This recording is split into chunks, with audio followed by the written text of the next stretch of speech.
কেউ যদি কোনো কথা আমার নামে বলে, যেমন আমি কোনোদিন মানুষকে দুরুদে ইব্রাহিম ছাড়া কোনোদিন পড়তে বলিনি, কেউ যদি বিদাত, আমি বলছি যে আমি আব্দুর রাজ্জাক বিন ইউসুফ জীবনে কোনোদিন মানুষকে দুরুদ পড়ার নামে দুরুদে ইব্রাহিম ছাড়া অন্যরা পড়তে বলিনি। কেউ যদি বলে বালাকাল্লাহ বিকামালিহি কাসাফাদ্দুজা বিজামালিহি হাসানাত জামিউ খিসালিহি সাল্লু আলাইহি ওয়া আলিহি, কেউ যদি বলে আল্লাহুম্মা সাল্লি আলা সাইয়্যিদিনা মাওলানা নবিয়ানা মুহাম্মদ, বলেন, আমি আপনাদের নিষেধ করি না। উনি বলতে বলুক, আমি তাকেও নিষেধ করিনি। আমি আপনাদের এটা তুলে দিতেও আসিনি। আমি বলছি এইটা যদি নবীর না হয় তাহলে কি হবে? যে বলছে, যারা বলছে সবার ফলাফল জাহান্নাম, এইটা আমি বলতে পারি।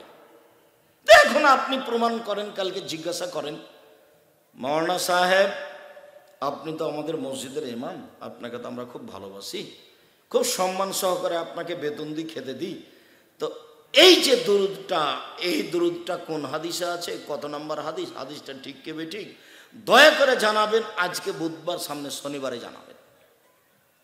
বলা যাবে না? বলা কি অপরাধ হবে?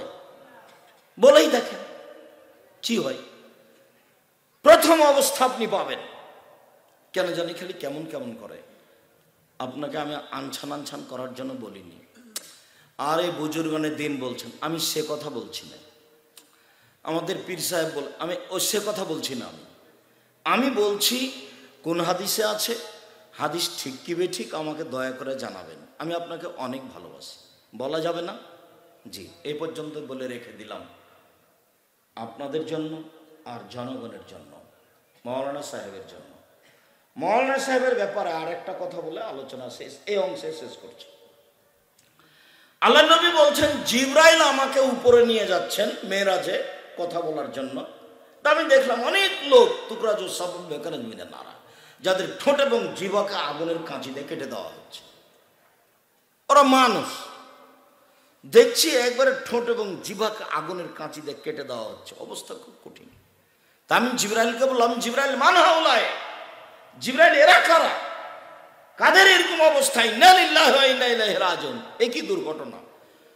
তখন জিবরাইল বলছেন হাওলায়ে খুতবাউ মিন উম্মাতিক, এরা আপনার উম্মতের বক্তা, যারা বক্তৃতা করে বেড়াত। হাদিস সহিহ। হুজুরকে এটা বের করতে হবে, আমি হয় আর যেই হই। হাদিস সহিহ। এদেশে একটা বই পাওয়া যায় উপদেশ, নাম শুনেছেন কোনোদিন? উপদেশ বইয়ে বিদ্যাই জাতির ত্রুটি, বিদ্যাই ত্রুটি জাতির ধ্বংস, ওতে হাদিসটা দেওয়া আছে। ভালো কাজের আদেশ, মন্দ কাজের নিষেধ একটা আলোচনা আছে, তাতে হাদিসটা দেওয়া আছে। আমি জাতির শুধু মুখে উপকার করতে চাইনি, মুখে কলমে মিডিয়ায় জাতির উপকার করতে চেয়েছি। মুখে বলছি, মিডিয়া আছে সামনে, কলম আছে।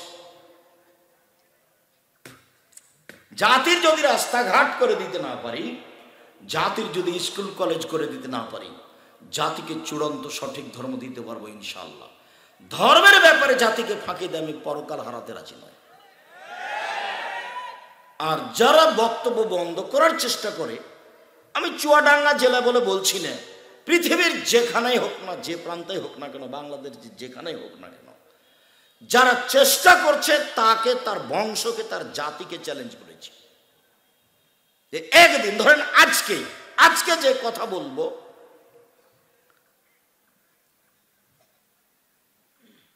শিরক নিয়ে, এই কথা ও নিজে, ওর বংশে কেউ, ওর জাতিতে কেউ একটা না এভাবে কোরআন হাদিস দিয়ে বলেছে, এটা প্রমাণ হয়ে গেলে আমি আর বক্তব্য দিব না।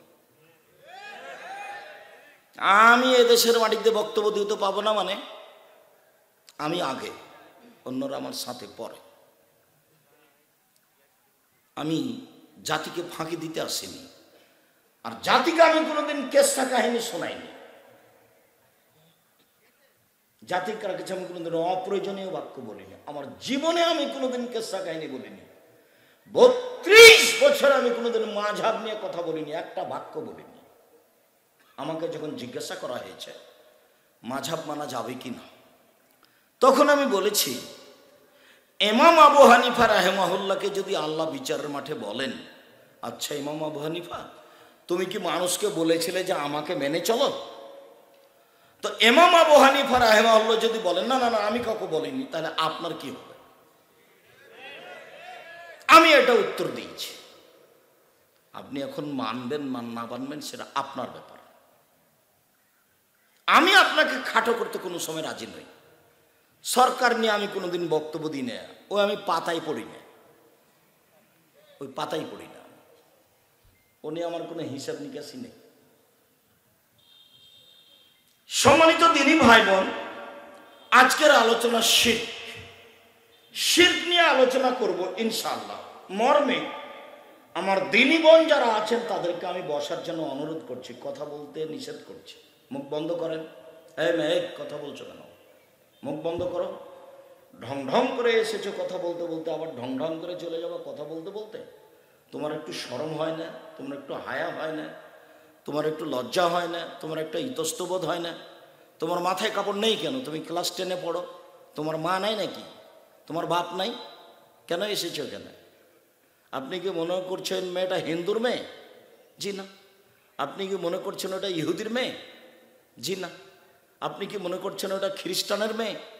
ও মুসলমানেরই মেয়ে। তো এরকম কেন? ওর বাপ নাই সেজন্য। বাপ মানে তো ক্ষমতা। আল্লাহ রাসূল বলছেন ইয়া মাশাল সাবাব, এই যুবক দল, মানিস্তাতা মিনকুমুল বাত ফালিয়াতা, যার ক্ষমতা আছে সেজন্য বিবাহ করে। চোখ যেভাবে ঘুরে বউ সেইভাবে চলে, তার নাম ক্ষমতা।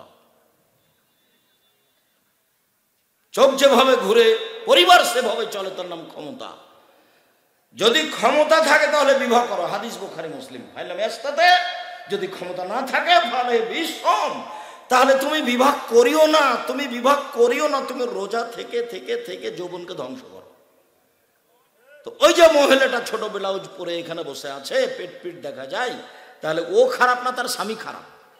আর স্বামী খারাপ, আর স্বামী কাক পুরুষ, আর স্বামী ঘৃণিত পুরুষ, আর স্বামী কাক পুরুষ, আর স্বামী ঘৃণিত পুরুষ।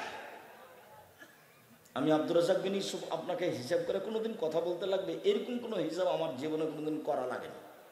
আপনার জন্য এসেছি, আপনাকে আমি অনেক ভালোবাসি, এ কথাই ঠিক। আপনি এদিকে দেখেন, আমি অনুবাদক। মুহাম্মদ সাল্লাল্লাহু আলাইহি ওয়াসাল্লাম বলছেন লা তারফা আসাকা আদাবান মিন আহলে, পরিবারের উপর থেকে লাঠিটা উঠিয়ে নিও না, মানে পরিবারকে লাঠি লাগবে। এটা রাসূলের মুখের ভাষা, সবচেয়ে ভদ্র মানুষ পৃথিবীতে। আবার বলছেন যে আল্লে কাসাকা আলা বাবে, লাঠিটা দরজায় ঝুলিয়ে রাখো। এটা কি? এটা কি? স্ত্রী ছেলে মেয়ে যেন লাঠি দেখেই ভয় পায় যে একটু 19-20 হলে এটা হবে। 3, যেখানে আল্লাহর নবী বললেন যে স্বামী হলে 5টা জিনিস লাগে। স্বামী হলে কয়টা জিনিস লাগে?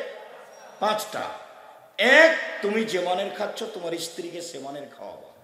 তুমি যে মানের পড়ছো তোমার স্ত্রীকে সে মানের পড়াবা। 3, তুমি স্ত্রীকে কটু কথা বলবা না। 4, মুখের উপরে মারো না। তার মানে মারা লাগলে মুখের উপরে মারতে হবে না। স্বামী হলে 5টা জিনিস লাগে, তার 4 নম্বর হলো লাঠি। 5, ওলা তাতরুকা ইল্লা ফিল বাইতে, তুমি তোমার স্ত্রীকে তোমার বাড়ি ছাড়া কোথাও যেতে দিও না। খালার বাড়ি যেতে পারে না, ফুফুর বাড়ি যেতে পারে না, মায়ের বাড়ি যেতে পারে না, জরুরি দুর্ঘটনা ছাড়া আপনার বাড়ি ত্যাগ করতে পারে না। বাজার তো বহু দূরের কথা, হাট বাজারে কাপড় কিনতে যাবে, এটা তো ধারণা আশাই করা যায় না। টাকা দিয়েছেন আপনি, কাপড় দিয়েছেন আপনি, আসকারা মাস্কারা ভুরু পেন সব কিছু দিলেন আপনি, আরো সাজগোজ করে দোকানদারের সামনে দাঁড়িয়ে থাকে, আপনি একটু খারাপ লাগে না আপনাকে? আপনার কি কোনো হিতাহিত নেই? আপনার কি কোনো আত্মমর্যাদা নেই? আপনার কি খারাপ লাগে না? খারাপ লাগাটা হলো আত্মমর্যাদা। কোনো কিছুই একবারে কিছুই হিতাহিত জ্ঞান নেই। একটাই প্রাণী আছে, সেটা হলো শুকুর। আল্লাহ নবী বলছেন মানুষ যেদিন 3টে পাপ করবে সেদিন মানুষ হয়ে যাবে বানর, মানুষ হয়ে যাবে সোর, মানুষ হয়ে যাবে বানর, মানুষ হয়ে যাবে সোর। যেদিন মানুষ তিনটে পাপ করবে সেদিন মানুষ হয়ে যাবে বানর, সেদিন মানুষ হয়ে যাবে শুকুর হয়ে যাবে। এক, যেদিন মানুষ নেশাদার দ্রব্য পান করবে, বিড়ি তামাক জর্দা সিগারেট গুল নেশাদার দ্রব্য খাবে। দুই, মেয়েরা যেদিন নাচবে, সব মোবাইলে মেয়ে নাচে, সব দোকানে মেয়ে নাচে, সব ঘরে মেয়ে নাচে। তিন, যেদিন বাদ্যযন্ত্রের প্রকাশ পাবে, এই যে সামনে সাউন্ড বক্সগুলো দেখছেন, এখান থেকে যাওয়ার পরেতে গান চলবে। এই তিনটে পাপ যখন হয়ে যাবে প্রকাশ সমাজে, তখন সন্ধ্যায় থাকবে মানুষ, ওই লোকটাই যখন সকাল হবে তখন কি হয়ে যাবে? বানর হয়ে যাবে আর সোর হয়ে যাবে। হাদিস বুখারী মুসলিমের কথা আমি বলি। আব্দুর রাজ্জাক সাহেব, বানর সোর হবে কেন? কুকুর শ্রীগাল হোক, সাপ ব্যাং হোক, গরু ছাগল হোক, তো এই দুটা হবে এজন্য যে একেবারেই হিতাহিত জ্ঞান নেই যার, সেটাই হলো শুকুর। গরুর হিতাহিত জ্ঞান আছে, যেখানে উঁচা ঘাস সেখানে গরু খাবে না, কেন? ওখানে গোবর আছে। আর যেখানে গরুর ভড়ি টড়ি ফেলা আছে সেখানে গরুকে পিটিয়ে নিয়ে যেতে পারবেন না। তার মানে তার কিছু জ্ঞান আছে। আপনি শুকুরকে নিয়ে যান, জীবনে তার কোনো জায়গা নাই যেখানেও মুখ দেবে না, জীবনে তার কোনো জায়গা নাই যেখানেও যাবে না। যেদিন মানুষ ইহুদি খ্রিস্টানদের নিয়মে চলে যাবে, তার কাছে কোনো হিতাহিত জ্ঞান কাজ করবে না। বহু ছেলে আছে এখানে মাথায় চুল রেখেছে, ছাতা চুল, কোন খেলোয়াড়ের সেজন্য।